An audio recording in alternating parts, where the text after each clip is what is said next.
this video, we're going to go over getting rewarded by being patient. Let's go straight into it.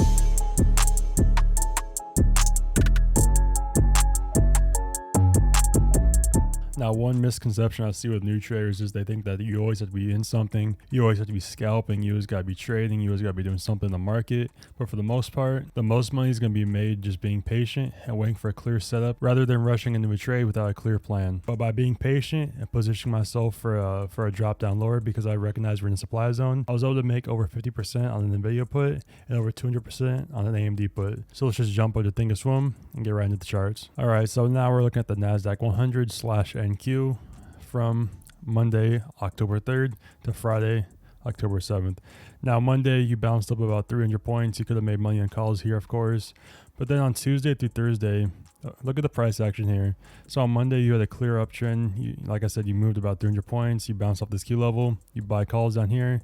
You could have rode them up. And that was a pretty good trade. Now, on Tuesday, you came up here. You bounced from 11,500 to 11,700. Then you just kind of started chopping around sideways. Now you could have made money here on puts if you're ready, but if you're trying to trade this price action right here, now you try to buy calls on this breakout, you get stopped out. You try to buy puts, then you just kind of get a buyer step in at this level, and then you kind of chop around sideways. Now, especially if you're trading 0 days to expiration, the theta is probably working against you, and you're probably not getting the intended movement you like. Now, moving into Wednesday, same story here. You kind of dropped at open. Now, of course, you could have bought calls and made money up to the supply zone. Like I mentioned, you're just kind of trading in this range between 11,300, 11,700, especially on Thursday. Something I saw on Thursday a lot was I kept on noticing people drawing, these symmetrical triangles like this, and they're like, okay, we're breaking down. Then they get this 50-point breakdown, like, why are buyers stepping in right here?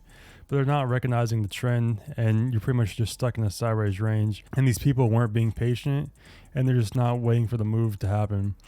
Now, personally, I recognize that the Nasdaq was in the supply zone, so I bought Nvidia puts up here, and I'll go into that trade in a second. But outside of this area right here, you really went almost nowhere. And then because all the people who were patient and just wait for the drop to happen, the Nasdaq sold off from 11,500 down to the next key level we mentioned at 11,060, which were the June lows. And everything just came together perfectly just by being patient and waiting for the market to get some movement into it. Now, one thing that's pretty important here is just to look at the bigger trend and to always zoom out. Now, lots of people on Thursday, they're super zoomed in.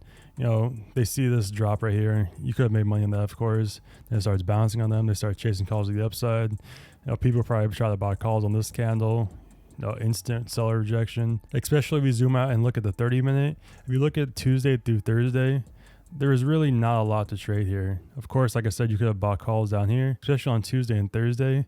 Look at this price action. This isn't the most clean price action, and definitely some days you want to avoid or just walk away from your computer.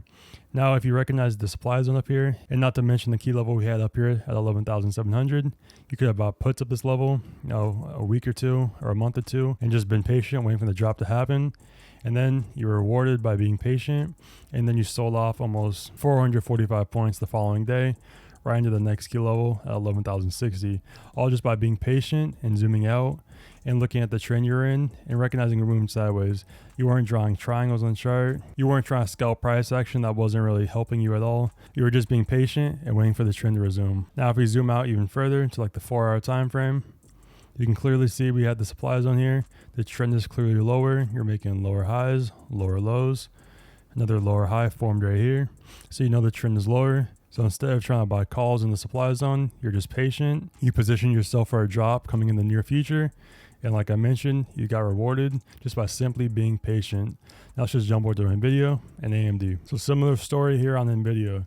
Now you could have bought calls like I mentioned on Wednesday off of 126, play this to the next kilo at 131. Like I mentioned earlier, we know the trend is lower. If I zoom out to like 1 hour time frame, clearly see Nvidia is making lower highs and it's trying to make lower lows. So if I zoom out to like the 4-hour time frame, you can clearly see Nvidia is clearly making lower highs. They're really, easy to spot, lower high, lower high, lower high. Then you formed yet again another lower high, followed by lower lows, lower lows, lower lows, and you're about to make a new lower low. Now, the trend is lower. Instead of trying to buy calls chasing the upside when the trend is lower, you should be trying to position yourself and get yourself positioned for the next leg lower. Now, zooming back into the 5-minute time frame in Nvidia, this is exactly what we did. On Thursday, I pointed out this key level here at 134.60. So this key level comes from the lows of May 2021. And that's pretty much exactly where you wicked off to the descent. If I draw this line, this is exactly where we got rejected. So we saw that we had the key level on the chart. And now if we zoom back in, we saw this rejection up here. Yeah, you tried to break out. Yeah, again, you made another lower high. You know, some people are probably chasing upside up here, not recognizing the overall trend you're in. Lower high, lower high, lower high. You finally broke this 132 level. You bear flagged back into it. You broke it. You came down, retested it, showing that sellers are clearly in position here and they're preparing to send the market lower. And then, of course, Composite Man, he dropped some news in the after hours about AMD preliminary earnings. And then this would drop Nvidia about 8%. And just by being patient, you didn't have to panic about anything. You have these key levels marked in your chart. You got yourself time on the position. You got yourself 1 to 2 months. You know the trend's lower. So why try to chase this upside here? Now, of course, like I said, you can always make money on the upside. You can always scalp these, intraday moves. But why try to chase the upside when you know the trend is lower? You can just position yourself up in these higher regions, knowing the trend is your friend and the trend is lower. You can just position yourself up here for puts to the downside at better entry points. And just be patient and wait for the move you expect to happen, to finally happen. And then we got this 8% drop on the video just by being patient and knowing that the trend is lower and the trend is your friend. Now let's just take a look at AMD. Similar story here on AMD. You can clearly see you're making lower highs, lower highs up here, lower high, and yet again, another lower high. You continue to make lower lows, lower low, lower low, lower low. And you could also kind of say this move up here was just a bear flag. Now, instead of trying to chase calls up here, people saw you breaking above this key low at $68. So instead of trying to chase calls when you know you're coming into a key low at $68 and the risk reward is not really in your favor buying calls in this region, why not just be patient and just wait for this bear flag to play out and position yourself for a drop down lower? And that's exactly what we did. This is how we were able to make 200% returns on AMD puts that expire in November. Now, lots of people here, they saw AMD making these lower, higher lows, which were kind of like a bear flag, like I mentioned. And you really didn't do anything. You just kind of got rejected at $69 multiple times. You've tried to break out to 70, clear rejection. And like I mentioned on the video, you got rejected at 70, then you just made lower highs the entire day because the trend is lower and the trend is your friend. So I was already holding AMD puts in this example.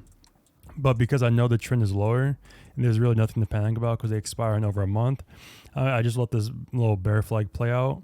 Then, sometimes there's luck in the market. They drop that news in the after hours to send AMD down almost 14% in a single day.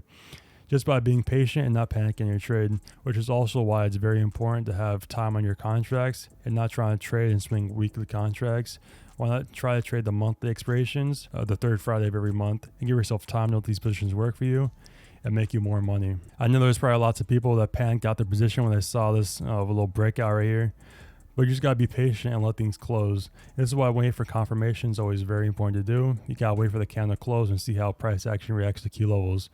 Now, if I would just sold my position because of this candle right here and not wait for it to close, I would have missed out on almost a 150% return just by not being patient and not giving myself time on the trade to let it play out like I expected to, which is also why you need to have confidence in your trade and always go into trade with a plan and in certain area you're looking to take profits in. I initially got into this trade on the break of this key low at $72.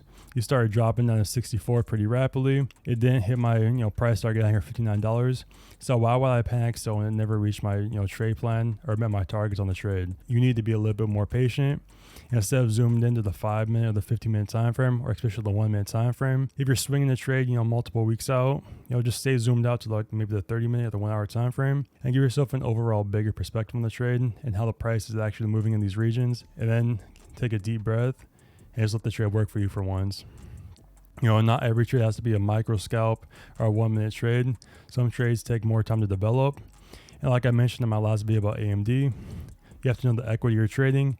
I know that AMD is not really a fast mover, so it's going to take more time for the trade to develop and for me to make more profits on this trade, which is how I was able to make a 200% return just by being patient and giving myself time on the contracts to let it play out like I expected it to. Now, if this video helped you, or if you learned anything, just drop a like and comment below, and stay tuned for the next video. Thanks for watching.